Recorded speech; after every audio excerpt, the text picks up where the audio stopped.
What is poppin' YouTube? Back again with another video. Today we are doing my top 36 wide receiver rankings and tiers for week 2 fantasy football. Of course, in my S tier, I have Tyreek Hill, 44.5 fantasy points last week. He won everyone their matchup. It was such a terrible week 1. Tyreek Hill in your S tier. Second player is Justin Jefferson. Now, you started Justin Jefferson. You're not dumb. He was in your S tier. He's currently doing really good things. Just had that crazy little fumble thing that happened at halftime. But 24 fantasy points last week. We'll see where he ends up this week in your S tier. We move on to our A tier. And the A tier is a little bit bigger. We got Amon-Ra St. Brown, Jamar Chase, Stephon Diggs, AJ Brown, even though AJ Brown's not playing that well right now, CD Lamb, and Devontae Adams. Amon-Ra St. Brown versus Seattle. We absolutely love that matchup for Amon-Ra St. Brown. We look at last week. If Amon-Ra St. Brown catches that long touchdown, we're talking about Amon-Ra St. Brown having a different week than he did last week. We then move on to Jamar Chase, who put up an absolute abysmal 9.1 fantasy points in full PPR last week. Better than T. Higgins, but it wasn't great. It wasn't great. And so going up this week against Baltimore should be better. Can the weather be better than that sleet rain fest that was happening against the Browns? I think so. The talent of Jamar Chase is still there. It just was a terrible game this last week. We then move on to our wide receiver 5, Stephon Diggs versus the Las Vegas Raiders. It's going to be a very good game for the Buffalo Bills. Get back on track game for Josh Allen, like Stephon Diggs here at wide receiver 5. Wide receiver 6, we got AJ Brown. He's got to pick it up in the second half of this game, but I have him here because I still think the talent of AJ Brown, we can't change it even if I'm recording this in the middle of the game. We then have CD Lamb at wide receiver 7 and then Devontae Adams at wide receiver 8. CD Lamb versus the New York Jets. Brandon Cooks, there's a chance that he is out this week, so that's just going to pepper CD Lamb even more with targets. Maybe CD Lamb should be higher for me in my rankings, but I do like CD Lamb here in the A tier. And then rounding out my A tier, we have Devontae Adams. Jacoby Myers probably going to miss this week. That's kind of how it's trending right now. So Devontae Adams versus the Buffalo Bills. It's going to be the Josh Jacobs, Devontae Adams show. So I like that in our A tier. We move on to our B tier, and Calvin Ridley versus the Kansas City Chiefs. He put up 24.1 fantasy points last week, really in the first half. The second half, the Colts shut him down. So this week going and playing against the Kansas City Chiefs, it's going to be a really good game. I just personally think that Calvin Ridley is going to continue to take the next steps to continue being this high-end wide receiver 1. I need to see it another week before maybe we move him to our A tier. So I have Calvin Ridley here in our B tier. We move to our wide receiver 10, and we got Chris Olave versus the Carolina Panthers. Chris Olave, 19.2 fantasy points last week. Very, very solid, very good. The connection with Derek Carr was definitely there. So we're looking at this week as he's going against the Carolina Panthers, and the Carolina Panthers first gave up the most rushing attempts to the Atlanta Falcons last week. So we're excited to see not only the rushing attack get on to play, but also the offense as a whole really dominate the Carolina Panthers. I think this is a great matchup for Chris Olave. Moving on to our last guy in this B tier, we have Jalen Waddle going up against the New England Patriots.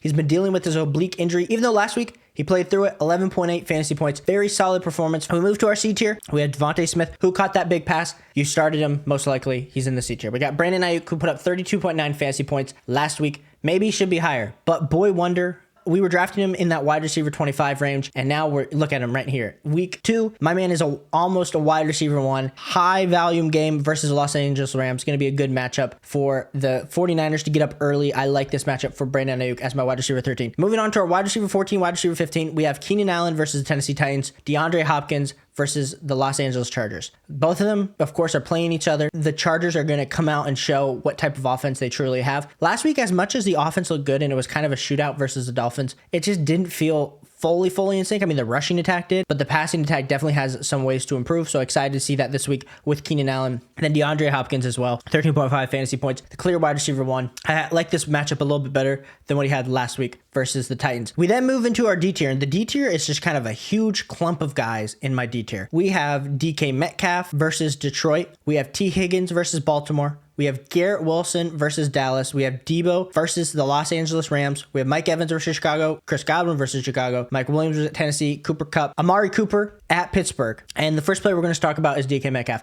DK Metcalf with 13.7 fantasy points last week. We thought there was going to be a lot higher upside, especially with the game shutout. I was like, DK Metcalf, touchdown upsides there. It kind of slowed down in the second half, so we got to keep an eye out on DK Metcalf this week. He's still clearly the wide receiver 1. Can he continue to maintain a very solid target share, especially as JSN gets more healthy and as they're really starting to split the ball, not only between Tyler Lockett and DK Metcalf, but Tyler Lockett, JSN, and DK Metcalf. Moving on to our wide receiver 17, we have T. Higgins, who put up a big, nasty 0 on the scoreboard last week for fantasy points. He's going up against Baltimore this week, and I think this is a get back on track game for the whole Cincinnati Bengals offense. Joe Burrow was terrible. Jamar Chase, 10 points. I mean, you didn't draft him in the top 3 picks for him to do that, but I think T. Higgins reemerges this week. The Houston Texans put up the top 10 fantasy points last week in their wide receiver core, so expect the Bengals to have a very solid fantasy football outing this week. At wide receiver 18, and this pains me, is Garrett Wilson. Garrett Wilson should be higher. I mean, you put up 14.4 fantasy points last week, catching that 1 touchdown in the end zone. We're a little bit depressed this week as we talk about Garrett Wilson because we know now getting the ball thrown to him by Zach Wilson.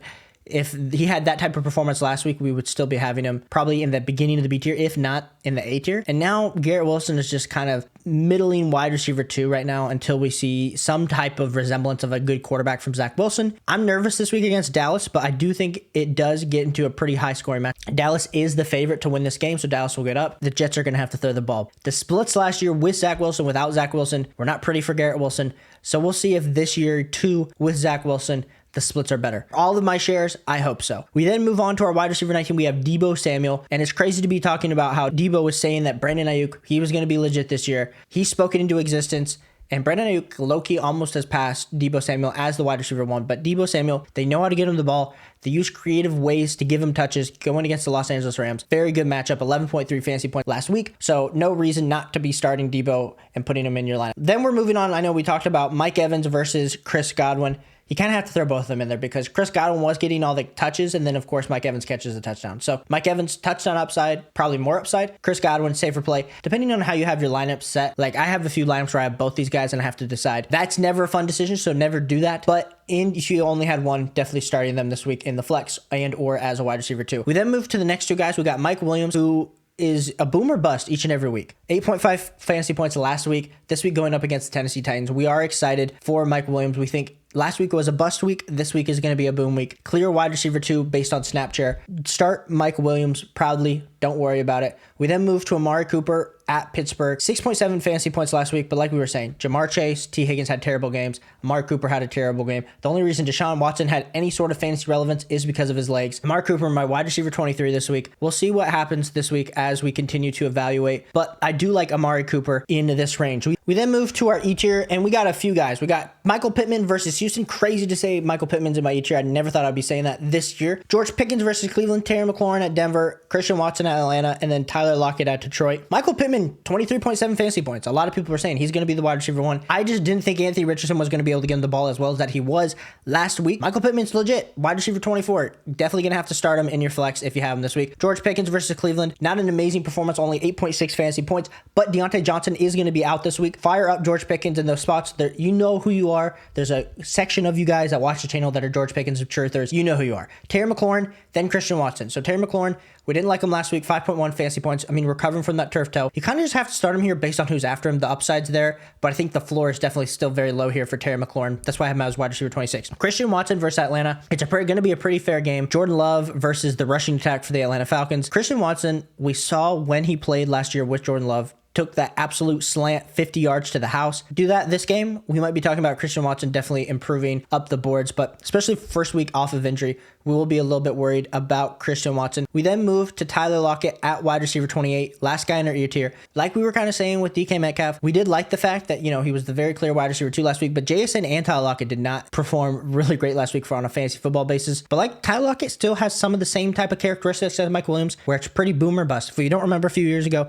my man would always finish as like the wide receiver 18 at the end of the year, but it's only because he put up like 145, 50 point fantasy game. Man's electric. He's getting old, but wide receiver 28 this week, we do like that versus the Detroit Lions. Then move to our F tier, and we have Jerry Jeudy versus Washington, Jordan Addison, Zay Flowers, DJ Moore, Michael Thomas, and Puka Nacua. Now let's walk this through. Jerry Jeudy is recovering from that injury. Got to start him this week. We don't know. He didn't perform any fantasy points last week, so we can't go based off that. Matchup's very good against Washington. Can Russ cook with Jerry Jeudy? Still to be determined. Jordan Addison versus Philadelphia put up 16.1 fantasy points last week. This week we'll see where he ends up. Zay Flowers versus Cincinnati Bengals. Zay Flowers looks like it's a second coming of AB. I think a lot of us early on in the prospect profiles were saying he kind of does look like AB. And last week, Hollywood Brown, AB, that's kind of who Zay Flowers looked like, but he looked very explosive, really good hands. I like Zay Flowers as my wide receiver 31 this week. We then put DJ Moore at wide receiver 32. And I think, hoodwinked by the preseason to think that DJ Moore was going to have more than 4.5 fantasy points, which what he had last week. So until we see DJ Moore do it, he's going up against the Tampa Bay Buccaneers. It's not a good matchup. This might be an ugly year again for the Chicago Bears. And so shout out to you, Chicago Bears fans, for enduring this year after year after year. We then have Michael Thomas against the Carolina Panthers. 11.1 fantasy points is what he put up. Of course, Michael Thomas, you don't know how many games you're going to get. Might only get 4, might get 6, or he might play the whole season and surprise us. But Michael Thomas is here as our wide receiver 33 versus the Carolina Panthers. And ranking our top 34, we have Puka Nacua coming in versus the San Francisco 49ers. Now, Puka Nacua just actually got an injury, something about his oblique. So monitor that. Monitor where he's going to be at when it comes to Sunday. But Puka Nacua, 21.9 fantasy points last week, 10 total targets. Dude was electric. You got to start him everywhere with Puka Nacua. You picked him up. You spent a ton of your fab on him. Go start some Puka Nacua. And then moving on to my last two final wide receivers, we got Jahan Dotson versus Denver. Then we got JSN versus Detroit. Now, JSN, 4.3 fantasy points last week, wasn't great, but like we were saying, Tyler Lockett and JSN kind of just split the touches last week. So you got to be aware, got to monitor how this is going to play out. I'm a little hesitant because it just doesn't seem like there's enough volume for all these guys, but when you're looking at the upsides of each and every one of their best potential outcome, you do have to have JSN here as wide receiver 36. But then going back and talking about wide receiver 35, Jahan Dotson against the Denver Broncos, 9 fantasy points last week, did not score a touchdown. That does concern us. In his rookie season was very touchdown dependent on providing very solid fantasy football value. So it's touching our bust for our man Jahan Dotson, but that's also why we have him as wide receiver 35, getting the ball thrown to him by Sam Howell. If you just saw these tiers, hit that like button, hit that subscribe button, ask me any start sit question down below. Happy to answer it. Want you in this community as we continue to build the best fantasy football community from the ground up. I'll catch you next time. Peace.